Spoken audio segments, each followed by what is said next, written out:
Ready start. सभापति महोदय, वित्त मंत्री महोदय के बजट भाषण पर कई माननीय सदस्य अपने विचार व्यक्त कर चुके हैं। कुछ सदस्यों ने वित्त मंत्री महोदय के सामने बड़े अच्छे सुझाव प्रस्तुत किए हैं। मैं भी सदन को इस संबंध में अपने विचारों से अवगत कराना चाहता हूँ। सर्वप्रथम मैं कर ढांचे के बारे में अपने विचार रखना चाहता हूँ।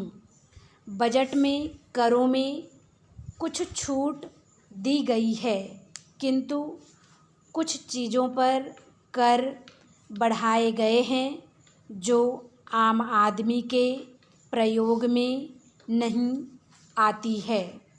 वित्त मंत्री द्वारा करों में जो राहत दी गई है उससे गरीबों को कुछ लाभ होगा, इसमें मुझे संदेह है। मेरे विचार से भारत की कर प्रणाली को बहुत सरल बनाया जाना चाहिए। कर इस प्रकार से लगाए जाने चाहिए जिससे आम लोगों पर इसका असर न पड़े। हम देखते हैं कि सरकार किसी वस्तु पर थोड़ा कर लगाती है, किंतु बाज़ार में उसके दोगुने दाम बढ़ जाते हैं। कर बढ़ाने के साथ साथ सरकार को यह भी कहना चाहिए कि किस किस वस्तु का दाम नहीं बढ़ाया जाएगा। सरकार यदि ऐसा नहीं करती है तो वस्तुओं के दाम बढ़ते जाते हैं और सरकार उसे रोक नहीं पाती है। सरकार को ऐसे कदम उठाने चाहिए जिससे देश की गरीब जनता को लाभ मिल सके। महोदय, यह खुशी की बात है कि सरकार का ध्यान मूल्यों के बढ़ने पर पूर्ण रूप से है। इस बात के लिए सरकार प्रयास भी कर रही है कि भविष्य में मूल्यों में वृद्धि ना हो। बजट में इस बात का भी जिक्र किया गया है कि जो असंतुलन है उसको भी दूर करने का प्रयास किया जाएगा। यह बहुत ही सराहनीय कार्य होगा और मेरी समझ में इससे देश का विकास होगा। हमारा देश कृषि प्रधान देश है। देश की अर्थव्यवस्था कृषि पर निर्भर करती है।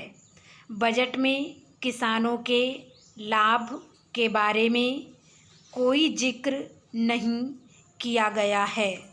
किसान मेहनत से अपने खेत में अनाज पैदा करता है। सरकार को चाहिए कि किसान के अनाज को बेचने की अच्छी व्यवस्था कर दें और उन्हें उचित मूल्य दिला दें। इससे किसान अपने खेत में पैदावार बढ़ाने का प्रयत्न कर सकते हैं। मैं मंत्री महोदय से निवेदन करना चाहता हूं कि बजट में कुछ संशोधन करने पर विचार किया जाए और उसमें ऐसे निर्णय लिए जाएं ताकि देश में जिस उद्देश्य के लिए प्रजातंत्र की स्थापना की गई है वह पूरा हो सके। माननीय सभापति महोदय, इस सदन में दहेज प्रथा पर अपने विचार प्रस्तुत करने के लिए आपने मुझे जो अवसर प्रदान किया है उसके लिए मैं आपका अत्यंत आभारी हूँ।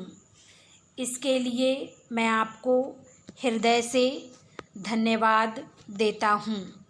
इस सदन में कई सदस्य ऐसे प्रांतों से आए हैं जहाँ इस समस्या का प्रश्न पिछले कई वर्षों से उठ रहा है।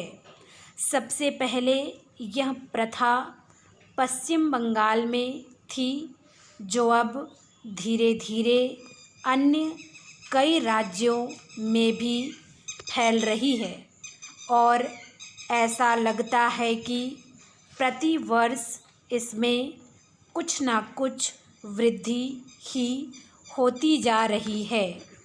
पहले लोग जितना दहेज देते थे, अब उससे कहीं ज़्यादा दहेज दिया जा रहा है।